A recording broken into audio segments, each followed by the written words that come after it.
Now, the most accurate weather forecast in South Texas with meteorologist Juan Acuna.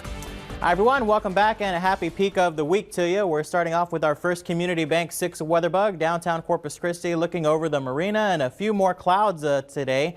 It was certainly milder. Temperatures got to the lower 70s this afternoon. In fact, 72 degrees officially out at the airport, but right now we're holding on to 68. South-southeasterly winds a little on the breezy side, gusting close to 21 miles an hour, but they're sustained right now at 14. So of course, early this morning is when we had the spectacle, the super blue blood moon, and we saw the super moon all last night, and we saw the blood moon because it was we had that lunar eclipse early in the morning, and this was sent in by Roger Brandt. You can see a time lapse of it there. I'm going to get out of the way so you can see from 6:01 you can see the eclipse starting, and then by 6:25 about half of it gone, and then it's when it started to turn that little orangey red color. So that's the blood moon right there, and then 6:38 and on into 6:44 it just kind of started going away. There was a little bit of fog and there was some cloud coverage out there, so we got a lot of pictures in. I want to thank everyone for sending in those pictures, and hopefully you got a good view of it.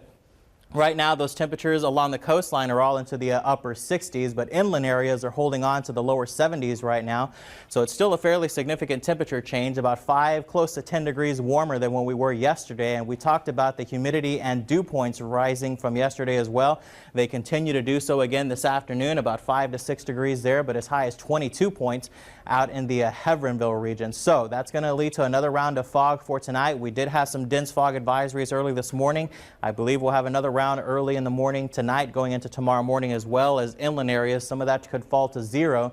And along the coastline, I think this is a little overdone, but around 1 to 3 miles is certainly going to be possible. But we'll start to even see a little bit of sea fog by tomorrow afternoon, so boaters and mariners do use caution there. There's the cloud coverage right now. Again, it wasn't a whole lot. We still had mostly sunny skies, but we talked about the increase of those clouds each day, and it's been doing so as humidity continues to increase off the Gulf of Mexico, courtesy of high pressure now anchored in the central Gulf. So, of course, we have a clockwise flow around that. The frontal boundary that was up in the Central Plains yesterday has already started to make its way into the northern sections of the state, up around the Panhandle. It's still pretty dry, but you can see all the humidity increasing across central and southeastern parts of the state, even in Louisiana as well, pushing into Jackson, Mississippi.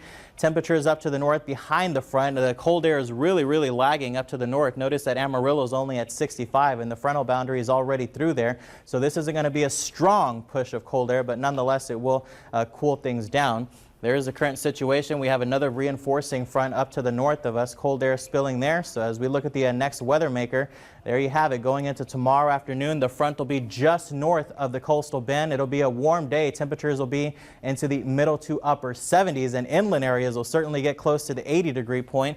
Then on Friday, the front will come through. We could see a few stray to isolated showers with it. Most of it looks to stay off in the Gulf of Mexico, but an overrunning pattern, a little disturbance, will keep isolated showers for Friday and on into Saturday as well. But 55 tonight, 79 tomorrow. There comes a front for Groundhog's Day. Again, a couple of isolated showers. Temperatures go back down into the middle to upper 60s. Super Bowl Sunday still looks good. A front early in the day, but still 74. But we're nice and cool Monday and Tuesday ahead of the next front that'll come early Wednesday, and highs still into the lower 70s. Lee, Priscilla.